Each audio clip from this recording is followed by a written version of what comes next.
Recording in progress. Hola. Hola. Aquí estamos David, Martín y yo, Liliana Hernández. David es psicoterapeuta, psicólogo, supervisor, autor. Psicólogo dependiendo de la zona geográfica donde usted se encuentre. Eso tiene una explicación muy larga que no la vamos a dar ahora mismo. Pero estudié psicología, me gradué de la Universidad de Málaga, en España, y entonces, en ese sentido, psicólogo. Ya está. Y usted, explíquenos de dónde viene su educación. Yo Su buena educación. estudié counseling. La traducción directa es consejería, lo cual no es muy apropiada. Es psicoterapia o terapia y tengo una licencia, tú también tienes una licencia, pero David tiene licencia de supervisor, él fue mi supervisor.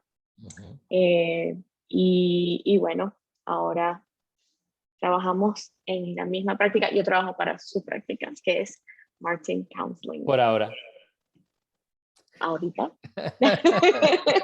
No sé qué viene en el futuro, pero ahorita estoy ahí. Nadie sabe qué viene en el futuro, ¿no? Pero esas siglas en inglés LPC, cuesta traducirlas, ¿no? Porque es licenciado profesional en consejería, que es donde viene la C esa, que es un poquito distinta a la palabra que usamos en muchos países hispanohablantes, pero para hacernos una idea es la profesión de dar terapia a un ser humano, psicoterapia, ¿no?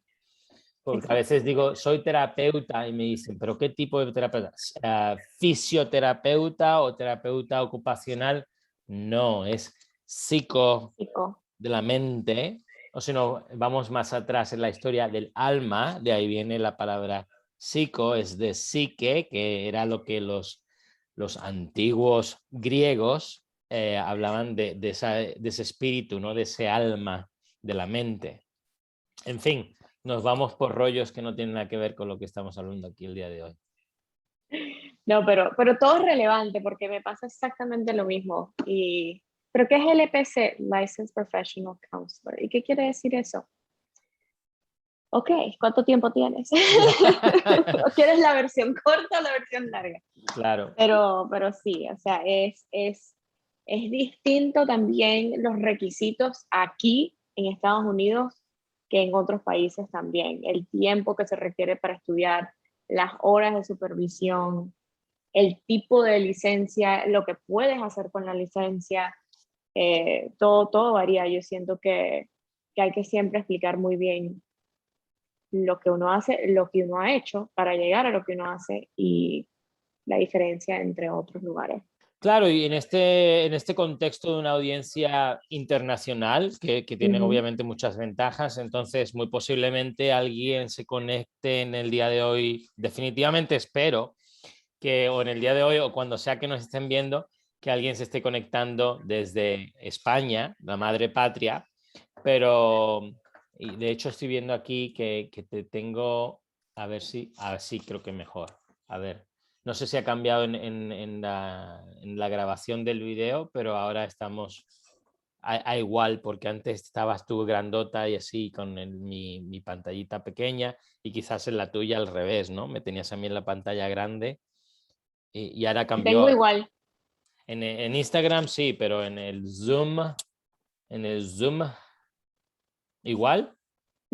Oh, never mind. Quizás cambió para mí, ahora la tengo en las pantallas iguales. Bueno, la tecnología, pero decía que la ventaja, ¿no? de esta audiencia internacional, no sé, ¿crees que no verán alguna persona desde Venezuela? Pues quizás sí, ¿verdad? Sí. Definitivamente de México y para abajo, Latinoamérica seguro que también, pero puede que haya una persona, quién sabe, en Francia, en África, en Asia, que nos pueda ver. Y luego las profesiones son distintas dependiendo de donde uno esté, ¿no? Entonces, mis estudios son en España, mis estudios formales, y tus estudios son formales de aquí en Estados Unidos, ¿verdad? Ujú. La Universidad de San Tomás, le podemos decir. Sí. El posgrado. El El post pregrado fue en la Universidad de Houston. en la Universidad de Houston, Texas. Ujú. Y entonces tu capacidad hispanohablante viene de que tienes padres, tus padres son de Venezuela. Yo nací en Venezuela. Ninguno de tus padres son venezolanos de No, nacimiento. los dos son Los dos. venezolanos de Ah, nacimiento, sí. Ya, y bien. sus padres sí son europeos. Ya ahí mis abuelos son todos europeos. Ujú, ujú. Ujú. Pues mis abuelos están Incluso de España. españoles. Pues mis abuelos son los cuatro europeos que yo sepa. Me dicen el análisis genealógico es España. Yo también. El mío es todo europeo, pero es Portugal primero. Portugal, Sí, después Francia. España, Francia Mm. y Irlanda, creo que. Entonces puedo celebrar Saint Patrick's. Muy bien. Y usted en su comentario, coméntenos de dónde es su familia, que también tenemos interés, no es solo hablar de nosotros aquí en Claro, lo que díganos, pónganos en el comentario, pues mis abuelos son de no sé dónde, de no sé cuándo, para que también sepamos de dónde viene cada una de las personas que nos están viendo y escuchando. sí, siempre es interesante. A ver, ¿qué andas leyendo por ahí? Oh, este es tu libro. Eh, ¡Ay, no me di cuenta! Gracias por mencionarlo. sí, no, bueno, esa es una de las razones por las que nos estamos conectando, es también hablar de este libro, de este proyecto, de este bebé Ajá. que se llama Bipolarizado. Son 5 historias protagonizadas por personas diagnosticadas con trastorno bipolar. Es una antología, se puede decir, porque son diferentes historias y de diferentes perspectivas, incluso de diferentes edades, culturas, etcétera. Y súper interesante, de verdad que es de mi lado profesional y personal, el trastorno bipolar es algo que yo nunca llegué a entender hasta que lo estudié. Mm. Y no solo que lo estudié, pero que alguien, oye, hasta que tuve clientes con el diagnóstico. Ahí fue cuando uno se da más cuenta de, wow, yo sí estaba equivocada, o wow, me lo imaginaba de otra manera. No he tenido días bipolares, eso es totalmente erróneo, o sea, es bien interesante. Háblame un poquito de bipolarizados y de dónde vino y cómo llegó a ser lo que es ahorita. Bueno, en charlas con profesionales de verdad del mundo de la escritura y de la literatura, como puede ser el señor Jordi Torrents y el señor Daniel Jándula, sobre todo empezó con una conversación sí, el editor que es Daniel Jándula y de hecho es la persona que escribe el prólogo. Entonces Prólogo. el prólogo del editor está escrito por Daniel Jándula, Daniel Jándula Martín, que es mi primo hermano por parte de nuestras madres. Y entonces el señor Jándula, como le decimos cariñosamente, es el escritor de verdad, ¿no? Eh, bueno, y él me animaba a que a que me metiera en ese mundo de la escritura, ¿no? Y él me dijo un día así, paseando por una calle malagueña en un verano de hace ya casi una década, me comenta, bueno, podrías escribir una cosa simple como 5 historias donde desarrollas cómo sufre la persona y luego quizás podemos hablar de algo que introduces en cuanto a la intervención terapéutica y obviamente la persona al fin y al cabo termina mejorando, ¿no? Que es la idea. Y luego al final quizás podemos hablar de recursos o de ideas que pueden ayudarle a muchas personas. Y la idea del vehículo del libro es que se puede ayudar a un montón de gente y lo hemos publicado a través de Amazon, así que cualquier ser humano el día de hoy prácticamente con una conexión a internet tiene acceso a Amazon, ¿no? Y la idea es de distribuir los conceptos del libro al mayor número de seres humanos posible y es llevar tu terapia de la oficina a la vivienda, ¿no? Al comedor, a la habitación de cada uno de los lectores. Y con la visión, con la idea de, sobre todo, ayudar a las personas que sufren de trastorno bipolar y ayudar a aquellos familiares y amigos que nos preocupamos de aquellas personas que padecen del trastorno. Y obviamente con una intención también de querer educar, si nos permiten ese esfuerzo, de decir, mira, las personas que padecen con trastorno bipolar tienen una riqueza personal muy grande y pueden ser tu vecino, tu primo, tu amigo, tu familiar, tu conocido, tu compañero de trabajo. Y primero, hay que tratar a la persona con un nivel alto de dignidad y luego hay que intentar entender los vaivenes emocionales de las personas con otro tipo de perspectiva, ¿no? No solo de un tipo de perspectiva donde estamos juzgando a la persona, donde pensamos que va a ser un interruptor que se puede encender y apagar, sino de comprensión y acompañamiento, ¿no? Comprensión y compañía, si nos permiten. Y bueno, esa era la idea principal y me gustaría poder decir que fue un proyecto súper fácil, sencillo, pero no fue así. Fueron literalmente años. Cuando yo vi que el libro solo acababa en 100 páginas, me sorprendí, ¿no? Porque en mi mente este libro es así de gordo, gordo, así de 300 páginas y algo. Pero es increíble, ¿no? O sea, me quito el sombrero para aquellos escritores de verdad que se dedican su vida a la escritura, ¿no? O sea, es un proceso largo y luego a través de Jándula me pongo en contacto con Jordi, que de nuevo es el periodista, el pedagogo y el escritor de verdad, que es quien me ayuda a darle color a las historias, ¿no?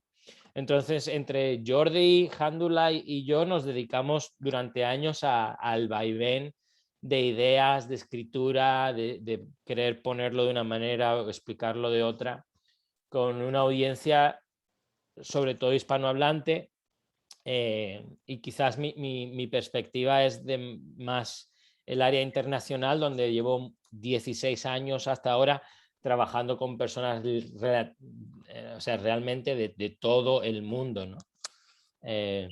Aquí en Texas tenemos muchísima población mexicana, pero por el área de Katy nos encontramos con muchos venezolanos y algún que otro español y obviamente gente de todas partes del mundo.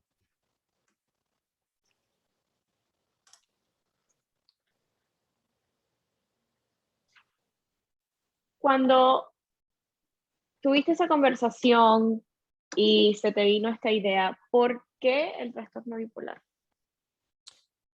Bueno, eso dejo que el escritor del prólogo lo explique, pero para revelar la sorpresa es que él confiesa, Jándula, que él padece ese trastorno y nos parecía un trastorno que es muy mal entendido y donde podíamos tener un impacto sobre el hecho de que las personas pueden aprender más sobre el trastorno y queremos quitar las barreras del estigma que existen con este trastorno, ¿no? Entonces podríamos haber elegido otro, la verdad.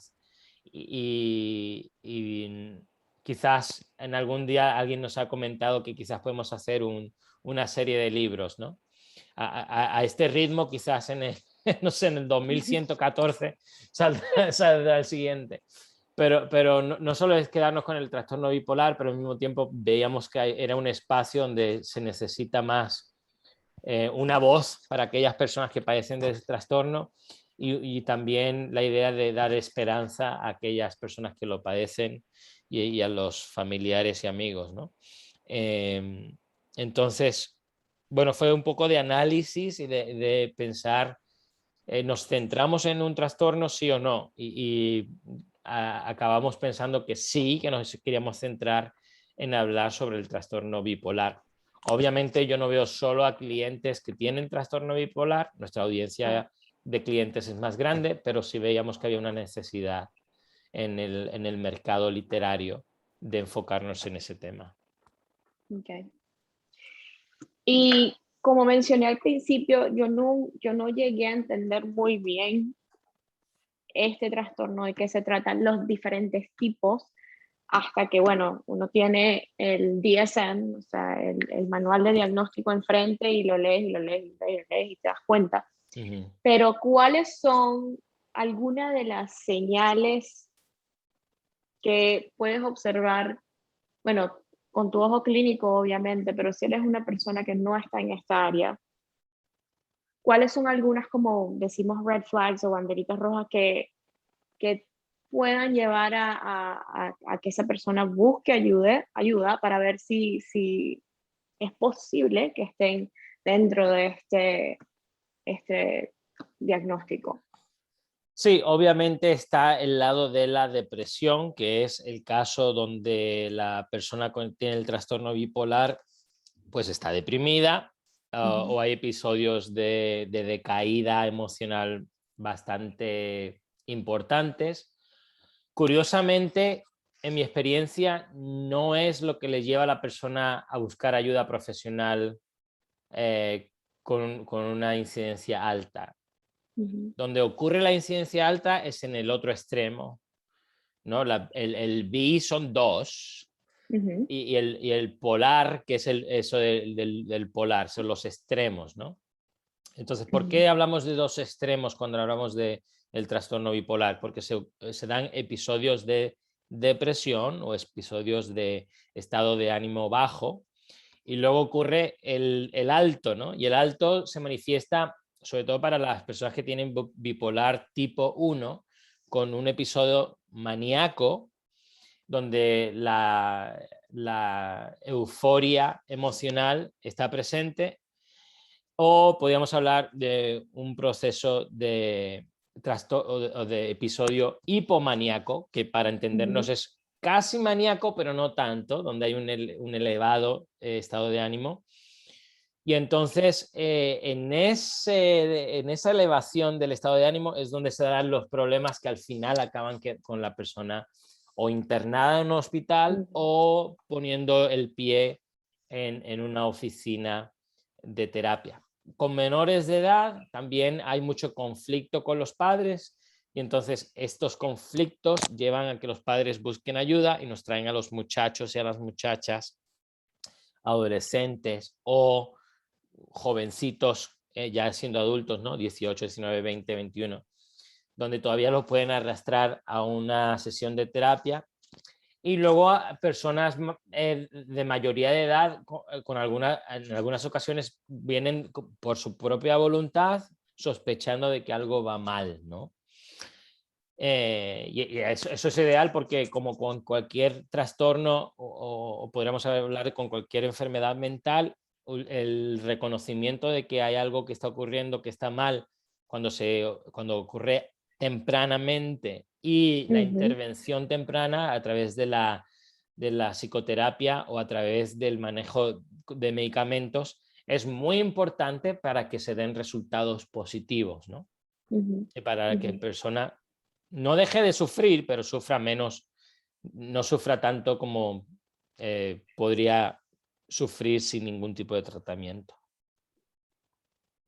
Una de las cosas que sabemos es que la mitad de los trastornos empiezan a mostrar síntomas alrededor de la adolescencia, alrededor de los 14, 15 años más o menos, y ya para los 25, ya 3/4 de las personas que viven con algún trastorno hoy en día, ya en sí tenían síntomas. ¿El trastorno bipolar se diagnostica a partir de la adolescencia o hay que esperar a partir después de cierta edad? Honestamente, a mí se me olvidó.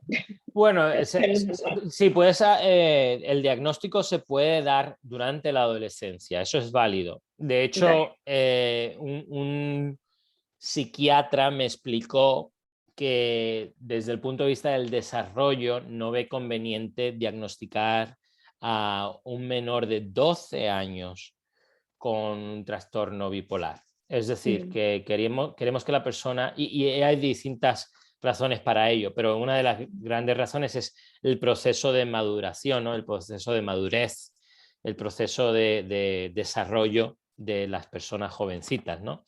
Entonces, antes de los 18 años, quizás algún día llegamos a poder identificarlo, pero el día de hoy queremos esperar a esa etapa de adolescencia para poder dar un diagnóstico. Sin embargo, eso no quiere decir que la gran mayoría de las personas sean diagnosticadas durante la adolescencia, ¿verdad? Lamentablemente, muchos de nuestros adolescentes se nos pasan sin recibir ningún diagnóstico y sin recibir ninguna ayuda, y eso es lo que estoy hablando de que están sufriendo de más, están sufriendo sin ningún tipo de intervención profesional. Entonces, lamentablemente, vemos que es durante los años de los 20 y tantos años donde existe un problema tan grave que le lleva a que la persona llegue incluso a un hospital y ser ingresada en un hospital, ¿no? Sí. Es lo que queremos intentar evitar. Así que si hay alguna persona adolescente a su alrededor y sospecha de que algo no está bien, busque ayuda profesional. Sí, porque no, pero es que los adolescentes son así. No, la adolescencia no es un momento para estar miserable. Es una etapa interesante, sí hay picos, pero no al punto de normalizar algo que puede causarle muchísimo daño, y si no ahorita, más adelante, donde puede salir más caro. Claro, Estamos hablando de y profesiones, etcétera. yo conozco a muchos adolescentes que llevan unas vidas muy productivas y que son gente que no sufre de problemas emocionales intensos. Es decir, de poner la excusa de la adolescencia como que, bueno, ese adolescente, para todo, eso no es válido. Entonces, si alguien nos preocupa porque se va más allá de lo que es, entre comillas, normal o típico, ese es el momento de consultar con un especialista, bien sea la persona encargada de la escuela, el pediatra, obviamente un psicólogo, psiquiatra o profesional de salud mental. En fin, busquen ayuda. Y antes existía en muchas comunidades, sé que parte de nuestra audiencia está en el estado de Texas, ¿no? Parte del problema antes de la tecnología, pues era el desplazamiento, ¿no? Uno tenía que irse a la ciudad más cercana para recibir. Hoy en día, gracias a la salud a través de los medios de comunicación, de telehealth que decimos, podemos alcanzar a cualquier persona dentro del estado de Texas que necesite ayuda. Y si está fuera del estado de Texas, pues en el estado donde se encuentre, ¿no? Es decir, que estamos también quitando esas barreras de acceso a profesionales para buscar orientación acerca de qué está ocurriendo. Exactamente. Hablando de eso, cuando ya se diagnostica, cuando ya un profesional le dice a los padres o a la persona o al adulto, mira, esto es lo que hemos conseguido, esto es, o sea, tus síntomas van de acuerdo a esto, esta es mi impresión diagnóstica. ¿Cómo se trata? O sea, sabemos que hay medicamento y terapia, pero ¿cómo se trata en general? O sea, ¿qué tipo de terapia? Bueno, y esas dos bases parecerían sencillas, ¿no? Y que todo el mundo las entendería y se pone en marcha para hacerlo, pero también resulta una batalla, ¿no? Con distintos frentes. Sí. Es decir, no todo el mundo lo acepta y dice, oh, definitivamente lo que voy a hacer es tomar mi medicamento como Dios manda, como mi médico me lo está recetando, y evidentemente lo que necesito es terapia como mínimo una vez a la semana, ¿no? O sea, son conceptos que a veces nos va a costar un poco de trabajo, por no decir un muchísimo trabajo, de explicar y de, entre comillas, convencer a la persona de que realmente es el tratamiento básico y el tratamiento más eficaz que hasta ahora conocemos, que es dar con un medicamento que te vaya bien Y ya eso es decir mucho. Y entonces tenemos que ponerte en contacto con un psiquiatra o con un profesional médico que te entienda bien y pueda evaluar bien qué tratamiento es el ideal para ti desde el punto de vista farmacológico, ¿verdad? Y necesitas ir a terapia. Y no cuenta cuando vas a terapia una vez al año. Tienes que darle un seguimiento. Y bueno, ok, te permito la idea de que a lo mejor no es semanalmente 52 veces al año, ¿no? Cada semanita, pero bastante seguido ese ritmo de terapia, ¿no? Sí. Sobre todo cuando se están dando episodios de depresión o decir, otros episodios o episodios de manía, ¿no? Episodios maníacos. Entonces, bueno, tú sientas las bases, tú me estás diciendo que imagínate que le damos el diagnóstico a la persona y están de acuerdo en que va a necesitar medicamento y va a necesitar apoyo terapéutico. Ahora, ¿qué más? ¿No? Pues las bases de lo que es una vida sana. Es decir, como yo lo describo es ejercicio, nutrición sana, incluyendo hidratación importante, ¿no? Unas conexiones sociales que no sean tóxicas con familiares y amistades, que también a veces es decir mucho. Un sueño que esté bien regulado, ¿no? Con nuestras 8 horitas de media, ¿no? Y luego actividades espirituales que sean interesantes para como la persona quiera llevar su vida espiritual, que puede ser religión, pero puede ser de otra forma, ¿no? Entonces, para mí esas son las bases de un proceso de salud eh, realmente para todo el mundo, incluyendo a las personas que tienen trastorno bipolar. Sí mencionamos en el libro cuestiones más alternativas, pero ojo, eso no quiere decir que se hayan demostrado que le va a venir bien. Por ejemplo, yo recibo muchas preguntas sobre esta cuestión de Saint John's Wort, ¿no? La hierba de San Juan, que lo que digo es consulte con su médico. Exacto.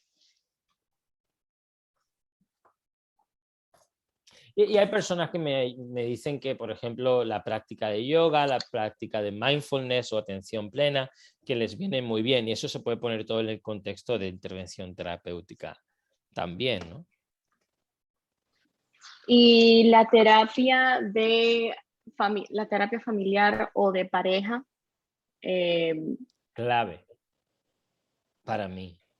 En cuanto a las relaciones interpersonales, porque Sí. no solo es el paciente, o sea, el cliente, el paciente, que tiene que manejar esto, pero también las personas que están en su círculo de apoyo, que puedan ayudar a esa persona. Entonces, si tú tienes o conoces de alguien o te dicen, mira, yo vivo con este trastorno, ¿cuáles son algunas cosas que pudiesen ayudar a esa persona? ¿Te refieres a los familiares acerca? Familiares o amistades, sí.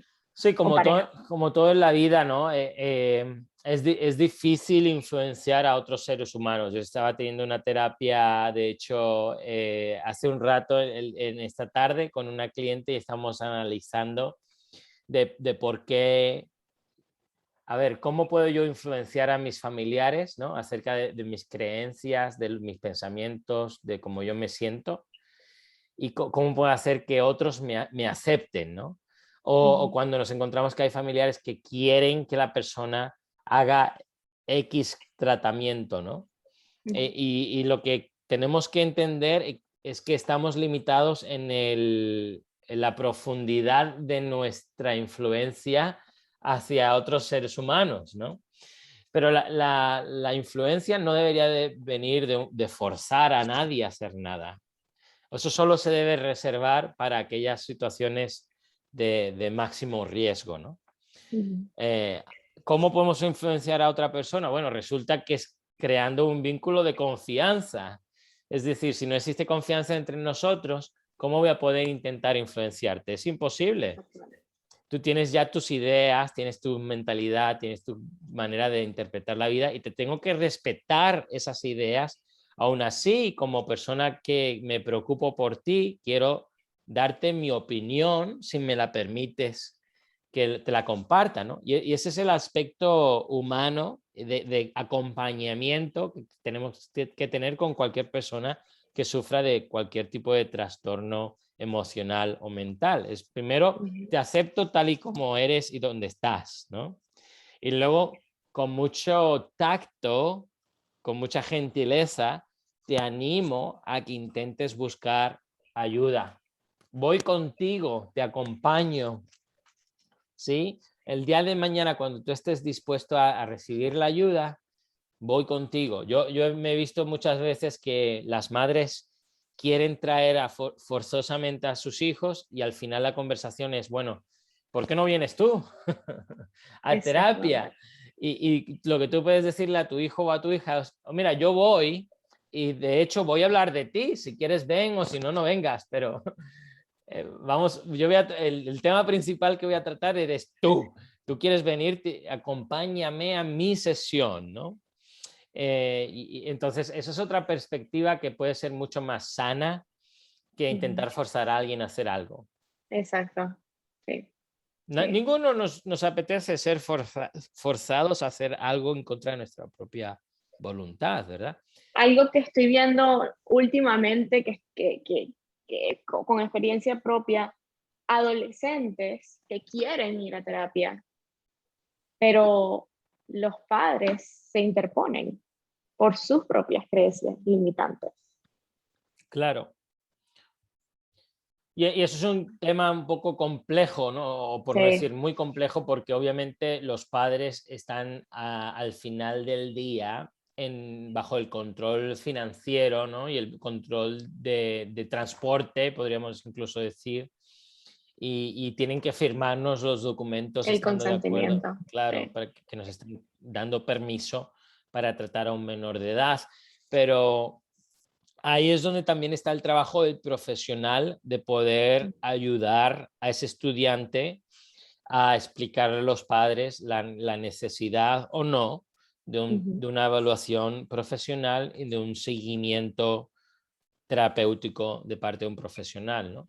Y sí, nosotros nos toca trabajar en un contexto muy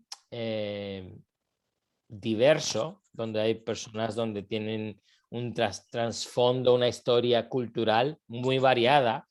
Ujú. Entonces, cuanto más antigua sea la mentalidad, más dificultad hay en aceptar estas cuestiones de salud mental. Ujú.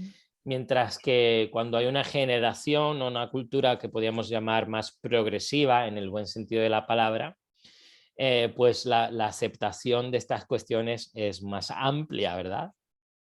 Eh, pero es muy importante darnos cuenta de las realidades, ¿no? Ujú. Y de tener la capacidad de explicarle a nuestros clientes que, bueno, igual que a uno le puede doler el pie y termina yendo al podólogo para que lo revisen y vean qué tal está la cuestión. El cerebro es un órgano en nuestro cuerpo y del Ujú. cerebro salen las cuestiones emocionales y mentales y que necesitamos ayuda, orientación y diagnóstico, tanto como lo necesitábamos para el hígado, para el corazón, para los pulmones. Entonces, igual que nadie se dice, bueno, ¿y por qué tú tienes que ir a que te vea el cardiólogo? Porque tú eliges tener un problema cardíaco. Bueno, pues no, sabes que yo no lo elegí, ¿no? Es que tengo un defecto en la aorta, podemos decir, ¿no? Y tienen que Ujú. revisarlo, tengo que medicarme, tengo que... Igual, ojalá llegue el día en que lo veamos como, oye, un órgano más, ¿no? Y igual que Sí, el que padece del pie tiene que ir a revisarse de vez en cuando, el que padece de problemas emocionales, pues necesita ayuda. exactamente. Además, cuando estaba leyendo también, Ujú, me acordé de que hay otros trastornos que son muy parecidos en ciertas maneras, Sí. Y además de que se normalizan muchas cosas, como por ejemplo en la adolescencia, no, eso es porque es adolescente y bueno, tú sabes, ese es el humor que va y viene y las hormonas y tal. También las personas que conocen o saben de otros trastornos tienen la inclinación de que, bueno, no, puede ser como borderline personality disorder. Siempre se me olvida cómo se dice en español. Sí, ¿sabes qué? Yo, en la universidad yo recuerdo decíamos borderline. Borderline, Sí. sí, porque yo creo que nunca había escuchado Bueno, así. tiene una traducción oficial y ahora me pierdo, ¿no? Pero es el trastorno de la personalidad